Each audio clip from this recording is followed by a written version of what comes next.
Well, the concept came from, we were both performing in a Phil Collins tribute band, and it was great fun, we're really enjoying it, but people kept coming up and asking for Peter Gabriel songs. They'd ask for things like Sledgehammer, wouldn't they? And we were like, well... Which is nothing to do with Phil Collins, really. No, and, well, it's loosely linked. Yeah. Which we thought, well, we can see that people want to hear it. And there was also one point when we were doing a show and the power failed. And I started singing Mike and the Mechanic song, didn't I? Unplugged. Yeah, unplugged with an acoustic guitar. And the audience loved it, absolutely loved it.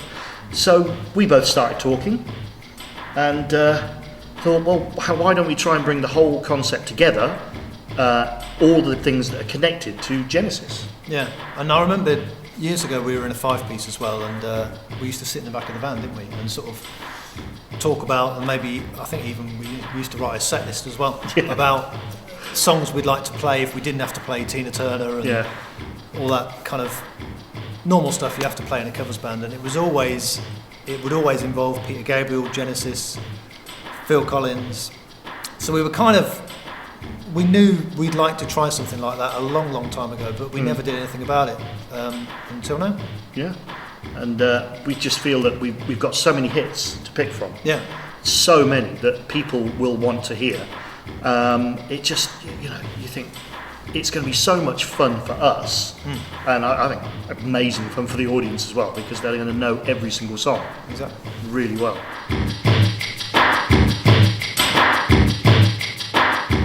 The thing with the set list, there's 4 artists to pick from, so we primarily want to concentrate on hits, but we might tip our toe into a Genesis album track, and we might tip our toe into the sort of late 70s where they started to become commercial, but they were still possibly prog. Yeah, prog rock, prog, but just starting to have their hits. But we primarily want to keep it hit after hit, and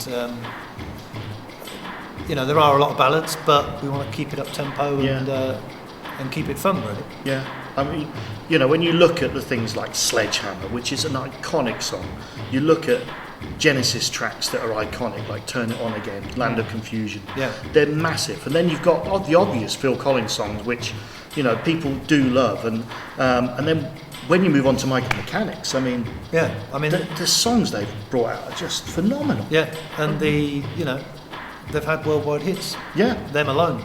So if you mix it all together, you've just got a huge catalogue of material to pick from. Yeah, and it's going to be good. I'm looking forward to it, Mr. Woods.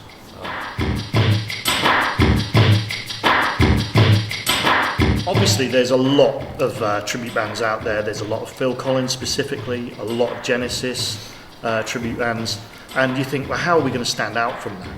But I think that there's a real space in the market for a band that's covering nothing. It's not specific. It's a genre of music that all the same people like.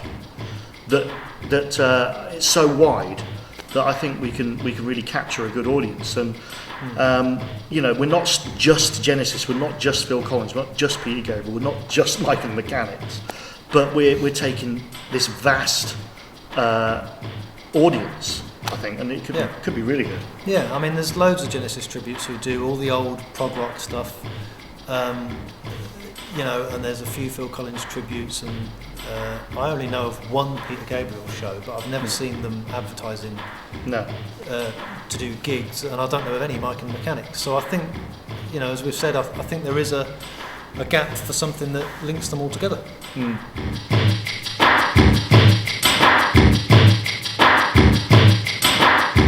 Well, I was recording some songs in Corby in a recording studio of a few things I'd written, and we finished mixing them, and I'd recorded it all at home with Cubase and everything, and our good friend Ian in the studio said, you should get a drummer on your songs, it will totally bring them to life, and you should get the guy who lives around the corner, Pete. He's absolutely brilliant, So Pete came in with a bass player he was working with at the time, and they both played on 2, I think, of my songs, and it absolutely made the world of difference. And so I've known Pete primarily as a drummer, and then our friend Ian said, you should get Pete to sing them.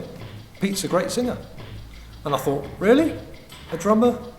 a great singer, really? I'm not sure. So I went with Ian because he's a lovely guy and I trust Ian implicitly. So Pete came in and absolutely blew me away with his vocal. He was absolutely fantastic. And then we became friends, and then after spending time at his house, all these guitars started to appear, normally that his dad had repaired or donated to Pete's house.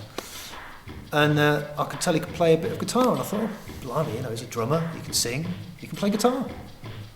Wow, And then I showed him some chords on the keyboards and a few little tricks you can do, like if you change the chord, you don't necessarily have to change the root note and things like that. And just a few little tricks. And then blow me, he's actually quite good on the piano now. So all in all, I don't really know how I put up with him, really. He's just so annoying.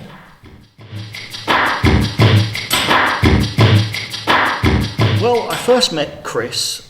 He actually kind of employed me to sing on some tracks he'd written, and drum and sing on them. And it was funny because he's very meticulous. Everything's got to be spot on. So every time if I sang a note and I went he'd go, no, it's It was that meticulous, and I always have a laugh at him about that. But he's very, very professional in the way that he looks at the sounds and he gets them spot on. I mean, he even goes to the point of buying the keyboard that was used in the original track, and he's absolutely excellent at that. And but he often has gas problems, but doesn't everyone? But apart from that, he's a really good bloke. You know what I mean? Yeah, he's great.